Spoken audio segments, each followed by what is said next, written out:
Good evening, welcome to స్వతంత్ర. నేను మురళి. ముందుగా హెడ్లైన్స్ చూద్దాం. తెలంగాణను కాపాడేందుకే పొత్తు, లోక్సభ ఎన్నికల్లో కలిసి పోటీ చేస్తామన్న కేసీఆర్.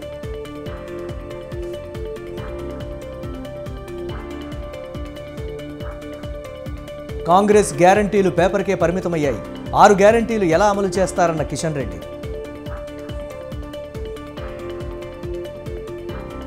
బల్దియాలో బయటపడ్డ birth and death certificates scam, non availability certificate లేకుండానే సర్టిఫికెట్లు జారీ.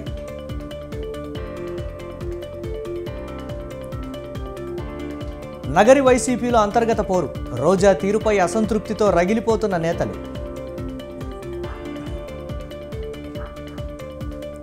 సార్వత్రిక ఎన్నికల షెడ్యూల్ విడుదలకు ఈసీ రెడీ, ఈ నెల 13న వెలువడే ఛాన్స్. నష్టాల్లో ముగిసిన స్టాక్ మార్కెట్లు, సెన్సెక్స్ 195, నిఫ్టీ 49 పాయింట్ల నష్టం.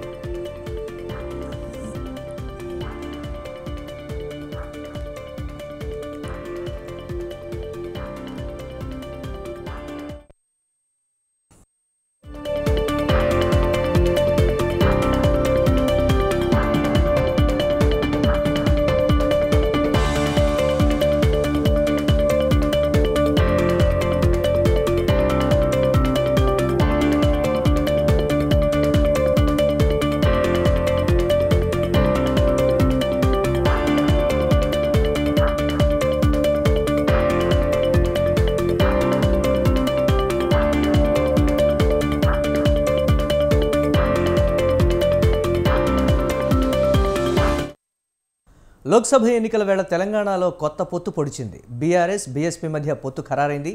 బీఆర్ఎస్తో కలిసి వెళ్లాలని బీఎస్పీ నిర్ణయించింది. ఎంపీ ఎన్నికల్లో తాము బీఆర్ఎస్తో కలిసి పోటీ చేస్తామని ఆ పార్టీ ప్రకటించింది. పార్లమెంట్ ఎన్నికల్లో బీఆర్ఎస్తో కలిసి పోటీ చేయాలని బీఎస్పీ రాష్ట్ర పార్టీ నిర్ణయం తీసుకుంది. బీఆర్ఎస్ అధినేత కేసీఆర్తో బీఎస్పీ రాష్ట్ర అధ్యక్షుడు ఆర్ఎస్ ప్రవీణ్ కుమార్, ఆ పార్టీ ప్రతినిధుల బృందం కలిసి జరిపిన చర్చల్లో ఈ మేరకు నిర్ణయం తీసుకున్నారు. ఇందుకు సంబంధించి విధి విధానాలు త్వరలో ఖరారు కానున్నాయని తెలిపారు. పార్లమెంట్ ఎన్నికల్లో బీఆర్ఎస్ బీఎస్పీ కలిసి పోటీ చేయాలని నిర్ణయించామని కేసీఆర్ తెలిపారు. రేపు ఎన్ని సీట్లు పోటీ చేయాలనే అంశంపై నిర్ణయం తీసుకుంటామని అన్నారు. మాయావతితో ఇంకా మాట్లాడలేదని అన్నారు.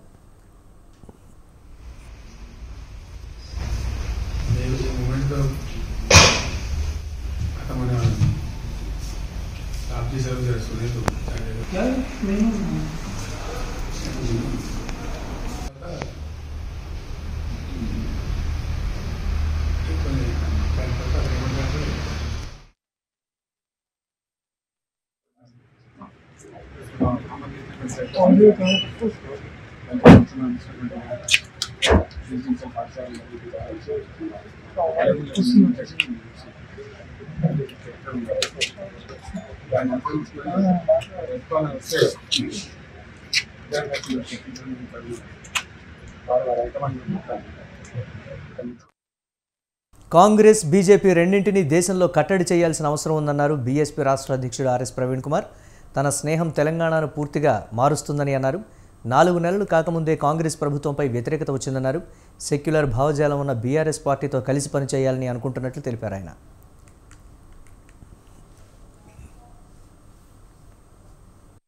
బెంజీ గారితో కూడా మాట్లాడతారు. సో దాని తర్వాత మరి ఇరు పార్టీలు ఒక నిర్ణయానికి వచ్చి తప్పకుండా తెలంగాణలో ఈ స్నేహం అనేది తప్పకుండా తెలంగాణ ప్రజల జీవితాలను మారుస్తుంది. తెలంగాణ ప్రజల విలువలను ఏదైతే గంగా జమున తహజీబ్ అని అంటున్నామో ఆ విలువలను, ఆ సంస్కృతిని తప్పకుండా కాపాడుతుంది. బహుజన వర్గాలందరి జీవితాలు బాగుపడతాయి. ఇలా నిరుద్యోగులు సంతోషంగా లేరు. సో పట్టుమని 4 నెలలు కాలేదు, ఇప్పటికీ మళ్ళీ నిరుద్యోగులు రోడ్ల మీదకి వచ్చే పరిస్థితి.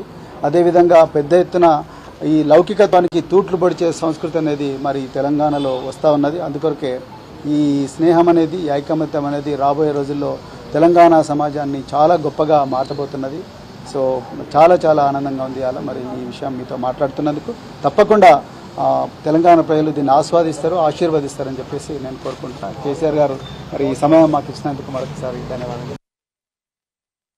మంత్రి గారు తప్పకుండా బెంజీ గారితో కూడా. కాగా బీఆర్ఎస్ మద్దతుతో ఆర్ఎస్ ప్రవీణ్ కుమార్ నాగర్ కర్నూలు ఎంపీ అభ్యర్థిగా పోటీ చేయనున్నారని చర్చ మొదలైంది.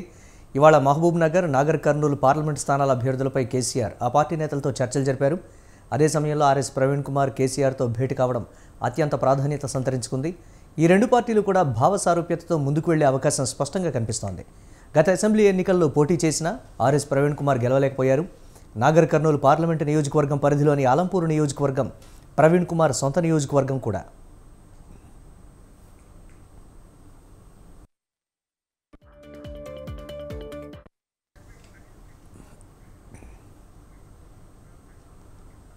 పార్లమెంట్ ఎన్నికల్లో ప్రవీణ్కు కలిసి వస్తుందనే ఒక అంచనాలో బీఎస్పీ నేతలున్నారు. నాగర్ కర్నూలు సిట్టింగ్ ఎంపీగా ఉన్న రాములు సడన్గా పార్టీ మారడంతో ఆ స్థానంలో కొత్త అభ్యర్థిని వెతికే ప్రయత్నం చేస్తోంది బీఆర్ఎస్ అగ్రనాయకత్వం. గువ్వల బాలరాజు పార్టీ అభ్యర్థిగా సిద్ధంగా ఉన్నప్పటికీ బీఆర్ఎస్ బీఎస్పీ కలిసి పోటీ చేస్తే రాష్ట్ర వ్యాప్తంగా పార్లమెంట్ ఎన్నికల్లో ఈ ప్రభావం ఉంటుందనే అంచనాలో పార్టీ నేతలున్నారు. దీనిపై మరిన్ని అప్డేట్స్ మా కరెస్పాండెంట్ సవీన్ అందిస్తారు. సవీన్, ఈరోజు తెలంగాణ రాజకీయాల్లో కీలక పరిణామాలుగానే చెప్పాలి. ఇటీవల జరిగిన అసెంబ్లీ ఎన్నికల్లో బీఆర్ఎస్ పార్టీ ఒంటరిగా పోటీ చేసి ఓడిపోయింది. కానీ పార్లమెంట్ ఎన్నికలకు వచ్చేసరికి బీఎస్పీ పార్టీతో పొత్తుతో బీఆర్ఎస్ అధినేత కేసీఆర్ ముందుకు వెళ్లబోతున్నారు. ఈ వ్యూహాన్ని బీఆర్ఎస్ పార్టీ ఖరారు చేసింది. ఈ రోజు బీఆర్ఎస్ అధినేత కేసీఆర్ నివాసానికి బీఎస్పీ రాష్ట్ర అధ్యక్షుడు ఆర్ఎస్ ప్రవీణ్ కుమార్ వెళ్లి చర్చలు జరిపారు.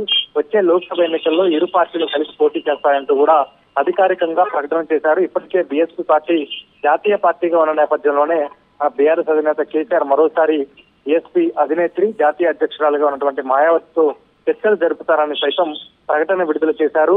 ప్రధానంగా ఇటీవల జరిగిన అసెంబ్లీ ఎన్నికల్లో బీఎస్పీ పార్టీలో చేరిన ఆర్ఎస్ ప్రవీణ్ కుమార్ రాష్ట్ర వ్యాప్తంగా బీఎస్పీ తరఫున అభ్యర్థులను నిలబెట్టారు. తిరుపూర్ కాగజ్నగర్ నియోజకవర్గం నుంచి ఆర్ఎస్ ప్రవీణ్ కుమార్ పోటీ చేసి 3వ స్థానంలో నిలిచారు. కానీ 40,000కు పైగా ఓట్లను సాధించిన పరిస్థితి మనకు కనపడుతోంది. ఇప్పుడు పార్లమెంట్ ఎన్నికలకు వచ్చేసరికి రాష్ట్రంలో కాంగ్రెస్ పార్టీ అధికారంలోకి వచ్చింది, కేంద్రంలో బీజేపీ అధికారంలో ఉంది. రాష్ట్రంలో ప్రధాన ప్రతిపక్ష పార్టీగా ఉన్నటువంటి బీఆర్ఎస్ పార్టీతో కలిసి ఎన్నికల అవగాహనలో భాగంగా పొత్తుతో ముందుకు వెళ్లాలని బీఎస్పీ పార్టీ నిర్ణయం తీసుకుంది. అందులో భాగంగానే ఈ రోజు పొత్తులో చర్చల్లో భాగంగా నాగర్ కర్నూలు పార్లమెంట్ నియోజకవర్గం నుంచి ఆర్ఎస్ ప్రవీణ్ కుమార్ పోటీ చేస్తారనే ప్రచారం పెద్ద ఎత్తున జరుగుతుంది. అయితే పొత్తుల్లో బీఆర్ఎస్ పార్టీ బీఎస్పీ పార్టీకి ఎన్ని లోక్సభ స్థానాలు కేటాయిస్తుందనేది రేపు అధికారికంగా వెల్లడి చేస్తామంటూ ఇరు పార్టీల నేతలు ప్రకటించారు. అయితే మనకున్న సమాచారం మేరకు నాగర్ కర్నూలు పార్లమెంట్ నియోజకవర్గం నుంచి ఆర్ఎస్ ప్రవీణ్ కుమార్ ను బీఆర్ఎస్ మద్దతుతో బీఎస్పీ అభ్యర్థిగా పోటీ చేసే అవకాశాలు ఎక్కువగా కనబడుతున్నాయి. ఇప్పటికే ఆర్ఎస్ ప్రవీణ్ కుమార్ సైతం కేసీఆర్ తో భేటీ అనంతరం రాష్ట్రంలో కాంగ్రెస్ పార్టీ అధికారంలోకి వచ్చిన 3 నెలల స్వల్పకాలంలోనే వ్యతిరేకత పెరిగింది. నిరుద్యోగులు చాలా ఇబ్బంది పడుతున్నారు. దేశంలో బీజేపీ అవలంబిస్తున్న విధానాలు అదే దారిలో కాంగ్రెస్ పార్టీ కూడా వెళ్తుంది కాబట్టి రాష్ట్రంలో సెక్యులర్ రాజకీయ పార్టీగా ఉన్న బీఆర్ఎస్ పార్టీతో పొత్తు పెట్టుకుని ముందుకు వెళ్తామంటూ బీఎస్పీ రాష్ట్ర అధ్యక్షుడు ఆర్ఎస్ ప్రవీణ్ కుమార్ ప్రకటించిన పరిస్థితి మనకు కనబడుతుంది. ఇప్పటికే లోక్సభ ఎన్నికల నేపథ్యంలో సిట్టింగ్ ఎంపీలు బీఆర్ఎస్ పార్టీ నుంచి బయటికి వెళ్తూ కాంగ్రెస్ బీజేపీ పార్టీలో చేరుతున్న నేపథ్యంలో బీఆర్ఎస్ అధినేత కేసీఆర్ తన వ్యూహంతో రాజకీయాలు తన వైపుకు తిప్పుకునే ప్రయత్నం అయితే చేశారు. రాష్ట్రంలో దళిత సామాజిక వర్గంలో కావచ్చు బీఎస్పీ పార్టీ కొన్ని బీసీ వర్గాల్లో కూడా పట్టు ఉంటుంది. అందులో భాగంగానే బీఎస్పీ పార్టీతో పొత్తుతో ముందుకు వెళ్తే రాష్ట్రంలో ఉన్నటువంటి 17 లోక్సభ నియోజకవర్గాల్లో ప్రత్యర్థి పార్టీలకు కాంగ్రెస్ బీజేపీ పార్టీలకు ప్రతి పోటీ ఇవ్వచ్చనే యోచనలో బీఆర్ఎస్ అధినేత కేసీఆర్ ఉన్నారు. అందులో భాగంగానే బీఎస్పీ పార్టీతో పొత్తుకు బీఆర్ఎస్ అధినేత కేసీఆర్ అంగీకరించారని మనం భావించవచ్చు. ఎందుకంటే ఇటీవల జరిగిన అసెంబ్లీ ఎన్నికల సమయంలో సిపిఎం సిపిఐ పార్టీలతో పొత్తు ఉంటుందని చివరి నిమిషం వరకు భావించిన ఆ రెండు పార్టీలను కాదని బీఆర్ఎస్ అధినేత కేసీఆర్ ఒంటరిగా పోటీ చేశారు. కానీ బీఆర్ఎస్ పార్టీ అధికారానికి దూరంగా ఉండాల్సి వచ్చింది. కానీ లోక్సభ ఎన్నికల్లో మాత్రం అనూహ్యంగా బీఎస్పీ పార్టీతో పొత్తు పెట్టుకుని బీఆర్ఎస్ అధినేత కేసీఆర్ ముందుకు వెళ్తున్న పరిస్థితి మనకు కనపడుతుంది. రేపు అధికారికంగా బీఎస్పీ పార్టీకి ఎన్ని సీట్లు కేటాయిస్తారన్నది అధికారిక ప్రకటన చేయనున్నారు. నాగర్ కర్నూలు పార్లమెంట్ స్థానం నుంచి ఆర్ఎస్ ప్రవీణ్ కుమార్ పోటీ చేస్తారు. ఇంకొక స్థానాన్ని అదనంగా బీఎస్పీ పార్టీకి కేటాయించే అవకాశం ఉన్నట్లుగా రాజకీయ వర్గాల్లో చర్చ జరుగుతోంది. Right, thanks for updates Sabeen.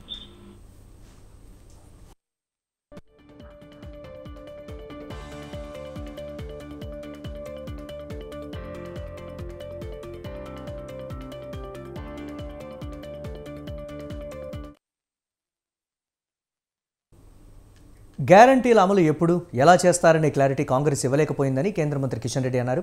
గ్యారంటీల అమలుకు అయ్యే ఖర్చు కంటే వాటి కోసం చేసిన అడ్వర్టైజ్మెంట్ పబ్లిసిటీకి ఎక్కువ ఖర్చు అయిందన్నారు. వీటిపై ప్రశ్నించేందుకు ప్రశ్నిస్తున్న తెలంగాణ పేరిట డిజిటల్ క్యాంపెయిన్ నిర్వహిస్తున్నామన్నారు. వికసిత్ భారత్ కోసం సలహాలు సూచనలు విస్తృతంగా తీసుకుంటున్నామన్నారు. సోషల్ మీడియా ద్వారా బీజేపీ చేసిన అభివృద్ధిని ప్రజలకు వివరిస్తామని ఆయన చెప్పారు. అనంతరం వికసిత్ భారత్లో భాగంగా మోదీ గ్యారంటీ ఎల్ఈడి స్క్రీన్ వాహనాలను కేంద్ర మంత్రి కిషన్ రెడ్డి జెండా ఊపి ప్రారంభించారు.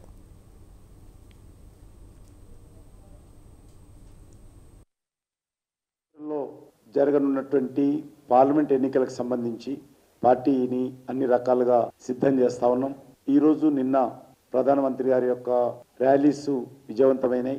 అదేవిధంగా అనేక రకాల అభివృద్ధి కార్యక్రమాలు కూడా వారు ప్రారంభోత్సవము భూమి పూజ కూడా చేయడం జరిగింది. చాలా తక్కువ సమయంలో ఈ ర్యాలీలు విజయవంతమైనాయి. పార్టీ తరఫున పూర్తి స్థాయిలో పార్టీని సిద్ధం చేసేటువంటి కార్యక్రమంలో ముందున్నాం. ఈ రోజు నుంచి 2 digital campaigns Bharatiya Janata party తరఫున మేము ప్రారంభిస్తా ఉన్నాం. ఒకటి మన మోదీ డిజిటల్ క్యాంపెయిన్ మొదలు పెడతాం. రెండవ డిజిటల్ క్యాంపెయిన్ ప్రశ్నిస్తున్న తెలంగాణ. కాంగ్రెస్ పార్టీ చాలా పెద్ద ఎత్తున రాహుల్ గాంధీ, సోనియా గాంధీ, మల్లికార్జున ఖర్గే సమక్షంలో 6 గ్యారెంటీలు ఇచ్చారు. ఇంతవరకు గ్యారెంటీల విషయంలో ఏ రకంగా అమలు చేస్తారు, ఎప్పటి నుంచి అమలు చేస్తారు, ఏది కూడా ఇంతవరకు తెలంగాణ ప్రజలకు మరి ఒక క్లారిటీ ఇవ్వలేకపోయారు. వాళ్ళలో కూడా క్లారిటీ లేదు. కాబట్టి ఈ ఇచ్చినటువంటి గ్యారెంటీలు అమలు విషయంలో తెలంగాణ ప్రజలు ప్రశ్నించేటువంటి కార్యక్రమానికి శ్రీకారం చుడతాం. వచ్చే ఏప్రిల్లో జరగనున్నటువంటి పార్లమెంట్ ఎన్నికలకు సంబంధించి పార్టీని అన్ని రకాలుగా సిద్ధం చేస్తా ఉన్నాం. ఈరోజు నిన్న ప్రధానమంత్రి గారి యొక్క ర్యాలీస్ విజయవంతమైనాయి. అదేవిధంగా అనేక రకాల అభివృద్ధి కార్యక్రమాలు కూడా వారు ప్రారంభోత్సవము భూమి పూజ కూడా చేయడం జరిగింది.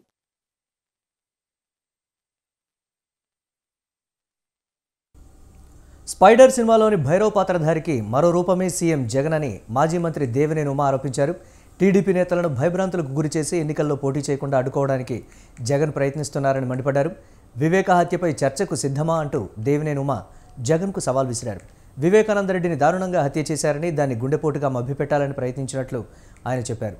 ఎన్నికల్లో జగన్ ఓడిపోతారని, ఆ తర్వాత లండన్ పారిపోతారని ఎద్దేవా చేశారు.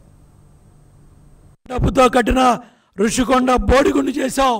ఆ బోడిగుండులో నువ్వు కట్టిన 500 కోట్లు భవనానికే ఈ 10 రోజుల్లో నీ కాపురం మారబోతా ఉంది. నీ కాపురం ఎలక్షన్ నోటిఫికేషన్ వచ్చే లోపల వైజాగ్ ఋషికొండకి వెళ్ళి ఎన్నికలు పూర్తవగానే ఋషికొండ ప్యాలెస్ నుంచి నువ్వు సింగపూర్ విమానం ద్వారా లండన్ పోవటానికి ఏర్పాట్లు చేసుకున్నావు.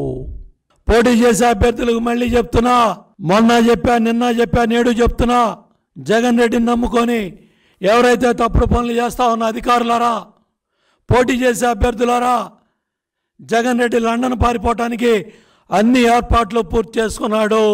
అక్కడ ఐలాండ్లు కొనుక్కున్నాడు. డబ్బులన్నీ లక్షల కోట్లు లండన్కి వెళ్ళిపోయాయి. గుర్తెట్టుకోండి. తప్పుడు పనులకు సహకరించమాకండి. ఈ 10 రోజుల్లో ప్రజల డబ్బుతో కట్టిన ఋషికొండ బోడిగుండు చేశావు. ఆ బోడిగుండులో నువ్వు కట్టిన 500 కోట్లు. తెలంగాణ ఉద్యమంలో పోరుగడ్డగా నిలిచింది ఓరుగల్లు. మరి ముఖ్యంగా తెలంగాణలో పోరాటాల గడ్డ అంటే అందరికీ గుర్తొచ్చేది వరంగల్లే. మరికొద్ది రోజుల్లో పార్లమెంట్ ఎన్నికల షెడ్యూల్ వెలువడనున్న నేపథ్యంలో ఓరుగల్లు గడ్డపై రాజకీయ సమీకరణాలు శరవేగంగా మారిపోతున్నాయి.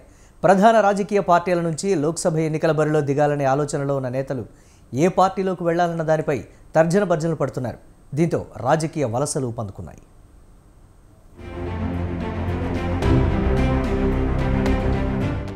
సార్వత్రిక ఎన్నికల వేళ పలువురు బీఆర్ఎస్ నేతలు కారు దిగుతున్నారు. గులాబీ పార్టీ నుంచి పలువురు ముఖ్య నేతలు కాంగ్రెస్, బీజేపీ వైపు వెళ్లేందుకు మొగ్గు చూపుతున్నారు. తమ అదృష్టాన్ని పరీక్షించుకునే దిశగా అడుగులు వేస్తున్నారు. ఇప్పటికే బీఆర్ఎస్ కు చెందిన పెద్దపల్లి ఎంపీ వెంకటేష్ నేత కాంగ్రెస్ పార్టీలో చేరారు. తాజాగా Nagar Kurnool MP P Ramulu, Zaheerabad MP B B Patil BRS కు గుడ్ బై చెప్పి కమలం పార్టీలో చేరారు.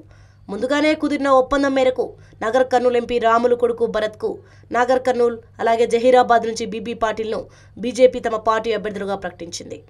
తెలంగాణలో బీజేపీ అధిష్టానం 9 పార్లమెంట్ స్థానాలకు అభ్యర్థుల తొలి జాబితాను విడుదల చేసింది. రాష్ట్రంలో ఇంకో 8 పార్లమెంట్ స్థానాల్లో కమలం నేతలు తమ పార్టీ అభ్యర్థులను ప్రకటించాల్సి ఉంది. ఈ క్రమంలో ఆ 8 పార్లమెంట్ నియోజకవర్గాల్లో పార్టీ మార్పుపై ఊగిసలాటలో ఉన్న బీఆర్ఎస్ నేతలు తర్జన భర్జనలు పడుతున్నారన్న ప్రచారం జోరుగా సాగుతోంది. బీజేపీ ప్రకటించాల్సి ఉన్న 8 స్థానాల్లో తాము ఉండేలా చూసుకునేందుకు కొందరు బీఆర్ఎస్ నేతలు ప్రయత్నాలు సాగిస్తున్నట్లుగా టాక్ నడుస్తోంది. ప్రధాని మోడీ చరిష్మాతో ఈసారి పోటీ చేస్తే సులువుగా గట్టెక్కవచ్చన్నది వీరి భావనగా కనిపిస్తోంది. ఇక మహబూబాబాద్ ఎస్టీ రిజర్వ్డ్ లోక్సభ స్థానం నుంచి బీఆర్ఎస్ కు చెందిన మాజీ ఎంపీ అజ్మీరా సీతారాం నాయక్ను బీజేపీ తమ పార్టీ అభ్యర్థిగా బరిలో దింపేందుకు ప్రయత్నాలు ముమ్మరం చేస్తున్నట్లుగా తెలుస్తోంది.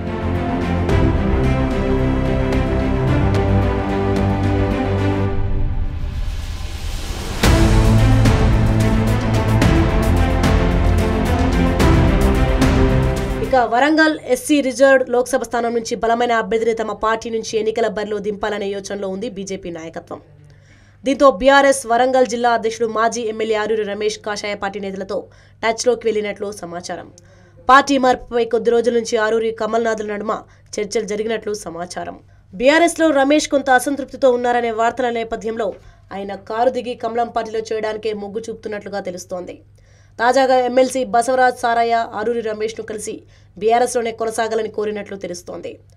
మరి ఈ వలసలు ఇలాగే కొనసాగితే పార్లమెంట్ ఎన్నికల తర్వాత బీఆర్ఎస్ పరిస్థితి ఏంటి అన్నది సర్వత్రా ఆసక్తికరంగా మారుతోంది.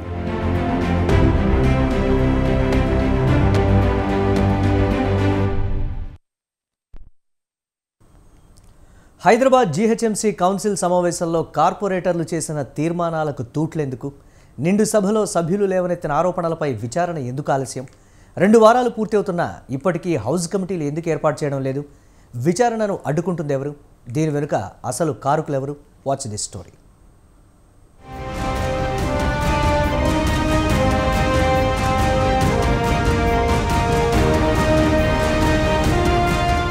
గ్రేటర్ హైదరాబాద్ మున్సిపల్ కార్పొరేషన్ పరిధిలో అధికారుల నిర్లక్ష్యం, జరిగిన అవకతవకలపై చర్యలు తీసుకోవాలని నిర్ణయించింది కౌన్సిల్ సమావేశం. నగరంలో లోపించిన పారిశుద్ధ్యం, ప్రకటనల విభాగంలో జరిగిన అక్రమాలపై 2 వారాల క్రితం కౌన్సిల్ సమావేశం జరిగింది. ఈ నేపథ్యంలోనే కార్పొరేటర్లు అధికారుల చర్యలను దుయ్యబట్టారు. కార్పొరేటర్లతో ప్రత్యేక కమిటీలు వేసి నిజాలు నిగ్గు తేల్చాలని డిసైడ్ అయ్యారు. హౌస్ కమిటీలు వేయాలని నిర్ణయించిన కమిటీల ఏర్పాటు జరగలేదు.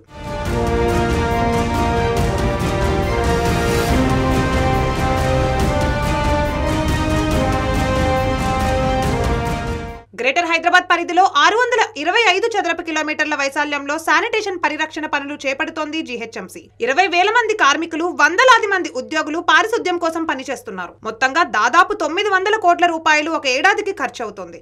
అయినా సిటీలో శానిటేషన్ ఎక్కడ వేసిన గొంగలి అక్కడే అన్న చందంగా ఉంటుంది. అయితే ఇటీవల జరిగిన జీహెచ్ఎంసీ కౌన్సిల్ సమావేశంలో కార్పొరేటర్లు పారిశుద్ధ్యం లోపించిందని, ఎక్కడ అధికారులు సరైన చర్యలు తీసుకోవడం లేదని మండిపడ్డారు.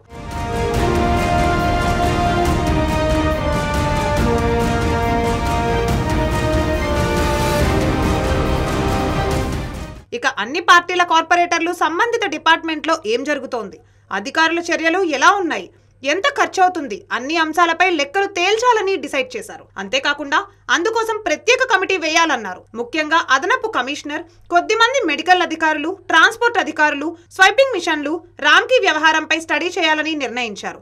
ఇక ప్రకటనల విభాగంలో కూడా జీహెచ్ఎంసీకి రావాల్సిన ఆదాయం రాకుండా కొంతమంది అధికారులు, కొన్ని ఏజెన్సీలు చేశాయని మండిపడ్డారు కార్పొరేటర్లు. ఈ అంశంపై కూడా పూర్తి స్థాయిలో స్టడీ చేసి తీసుకోవాల్సిన చర్యలను సూచించేలా హౌస్ కమిటీలు వేయాలని డిసైడ్ చేశారు. ఈ విభాగంలో కార్తిక్ అనే డిప్యూటీ ఇంజనీర్ కార్తిక్ ట్యాక్స్ వసూలు చేస్తున్నారని కౌన్సిల్లో మండిపడ్డారు. కౌన్సిల్ సమావేశం ఫిబ్రవరి 19న జరిగింది. 2 వారాలు పూర్తి అవుతున్నా ఇప్పటికీ కమిటీలు ఏర్పాటు చేయలేదన్నారు. అయితే ప్రకటనల విభాగంలో అనుమతుల కంటే ఎక్కువ బస్సు షెల్టర్లు ఏర్పాటు చేసిన ఏజెన్సీలు, వాటి గురించి తెలిసిన అధికారులు వాటిని గుట్టు చప్పుడు కాకుండా తొలగిస్తున్నారు. నగరంలోని 3000 కిలోమీటర్ల మేర బస్ రూట్లు ఉన్నాయి. అయితే అక్కడ వేలాది సంఖ్యలో బస్ షెల్టర్లు ఏర్పాటు చేశారు. ఎక్కడ ఎలాంటి షెల్టర్లు ఏర్పాటు చేశారనే అంశంపై ఇంకా క్లారిటీ లేదు. హౌస్ కమిటీలు వేస్తే వాటిని కార్పొరేటర్లు మరియు ఉన్నతాధికారులు క్షేత్రస్థాయిలో పరిశీలించి అవసరమైన చర్యలు తీసుకునే అవకాశం ఉంది. కానీ కమిటీలు ఆలస్యమైతే అక్రమంగా షెల్టర్ల ద్వారా ఏళ్ల తరబడి ఆదాయాన్ని రాబట్టుకున్న సంస్థలు వాటిని తొలగించే పనిలో పడ్డాయి.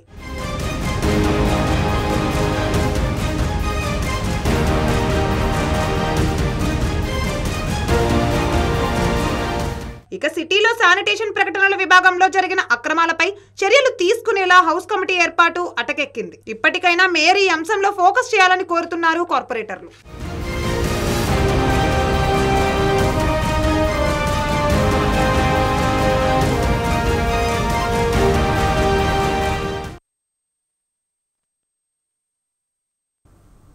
బల్దియాలో మరో birth and death certificates scam బయటపడింది. నాన్ అవైలబిలిటీ సర్టిఫికెట్ లేకుండానే బర్త్ అండ్ డెత్ సర్టిఫికెట్లను ఫలక్నుమా సర్కిల్ అధికారులు జారీ చేశారు. నాన్ అవైలబిలిటీ సమాచారం రికార్డులో లేకపోవడం ఆశ్చర్యానికి గురిచేస్తోంది. గతేడాది నవంబర్ నుంచి ఇప్పటి వరకు ఇదే సర్కిల్ నుంచి 80 సర్టిఫికెట్స్ జారీ అయినట్లు తెలుస్తోంది. ఖైరతాబాద్, సికింద్రాబాద్, చార్మినార్, గోషామహల్ సర్కిల్స్లోనూ ఇదే తీరు కనిపిస్తోంది. 1998లో జన్మించిన వ్యక్తికి నవంబర్లో నాన్ అవైలబిలిటీ కింద సర్టిఫికెట్ జారీ అయింది. ఈ సర్టిఫికెట్లను Aadhaar, voter ID, passport, land రిజిస్ట్రేషన్లకు ఘరానా మోసగాళ్లు వాడుతున్నట్లు బయటపడింది. గత కమిషనర్ లోకేష్ కుమార్ హయాంలో దాదాపు 36,000 fake birth and death certificates రద్దయ్యాయి. ఇప్పటి వరకు దానిపై ఎలాంటి చర్యలు లేకపోవడంతో కేటుగాళ్లు రెచ్చిపోయారు.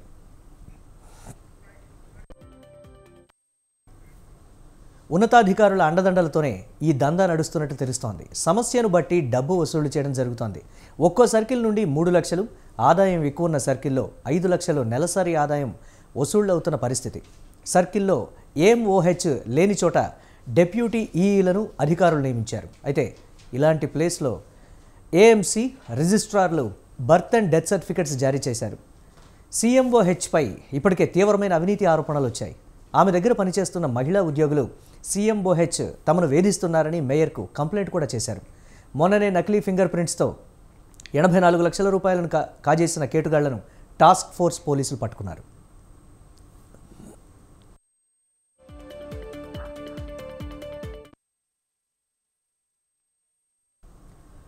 ఒక ఆరోపణ అబద్ధమని నిరూపితం అవ్వడానికి దశాబ్దం పట్టింది. న్యాయం గెలిచేలోపు కాలం పరుగు తీసింది. 3 బుద్ధజీవులు, 3 ఆదివాసులు 10 ఏళ్ల పాటు చీకటి కొట్టులో మగ్గారు. ఒకరు జైల్లో జీవితంలోనే కన్నుమూశారు. ఆంధ్రప్రదేశ్లోని మారుమూల ప్రాంతానికి చెందిన జిఎన్ సాయిబాబా ఢిల్లీ యూనివర్సిటీ అనుబంధ కళాశాలలో ప్రొఫెసర్. 2014లో ఆయనతో పాటు జర్నలిస్ట్ ప్రశాంత్ రాహి, జేఎన్యూ పరిశోధక విద్యార్థి హేమంత్ మిశ్రా, మరో 3 ఆదివాసీలను మావోయిస్టులతో సంబంధాలు కలిగి ఉన్నారనే అభియోగాలతో 2014 మే నెలలో మహారాష్ట్ర పోలీసులు అరెస్టు చేశారు. 10 ఏళ్ల తర్వాత ఢిల్లీ యూనివర్సిటీ మాజీ ప్రొఫెసర్ జిఎన్ సాయిబాబాకు భారీ ఊరట లభించింది. మావోయిస్టులతో సంబంధాల కేసులో ఆయన్ను బాంబే హైకోర్టు నిర్దోషిగా తేల్చింది. దీంతో ప్రొఫెసర్ సాయిబాబాకు జైలు జీవితం నుంచి విముక్తి లభించనుంది. ఈ కేసులో 54 ఏళ్ల సాయిబాబాతో పాటు మరో 5గురిని నిర్దోషులుగా ప్రకటిస్తూ తీర్పు వెలువరించింది.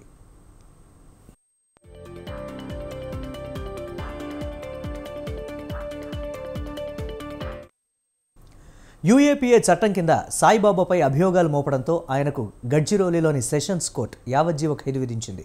అయితే నాగ్పూర్ సెషన్స్ కోర్టు తీర్పుపై ప్రొఫెసర్ సాయిబాబా బాంబే హైకోర్టులో ఛాలెంజ్ చేయగా 2022 అక్టోబర్ 14న యావజ్జీవ ఖైదును రద్దు చేసింది. సాయిబాబాను వెంటనే విడుదల చేయాలని కూడా బాంబే హైకోర్టు ఆదేశించింది. అయితే ప్రొఫెసర్ సాయిబాబా రిలీజ్పై సుప్రీంకోర్టు స్టే విధించడంతో అప్పట్లో ఆయనకు ఊరట లభించలేదు. తాజాగా సెషన్స్ కోర్టు ఇచ్చిన తీర్పును హైకోర్టు ధర్మాసనం కొట్టివేసింది. నిందితులపై ఎటువంటి ఆధారాలను చూపించలేకపోయారని, దానివల్ల సాయిబాబాను నిర్దోషిగా ప్రకటిస్తున్నట్లు జస్టిస్ వినయ్ జోషి, వాల్మీకి మేనేజర్స్లతో కూడిన ధర్మాసనం తెలిపింది.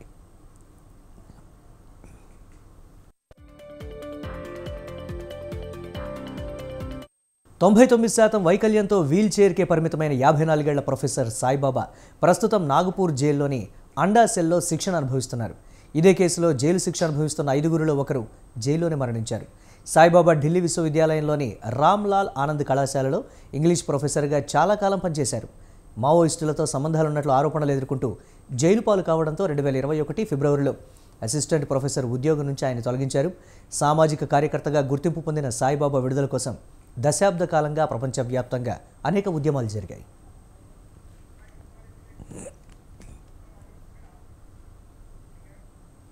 ఇవి ఇప్పటివరకున్న అప్డేట్స్. కీప్ వాచింగ్ స్వతంత్ర.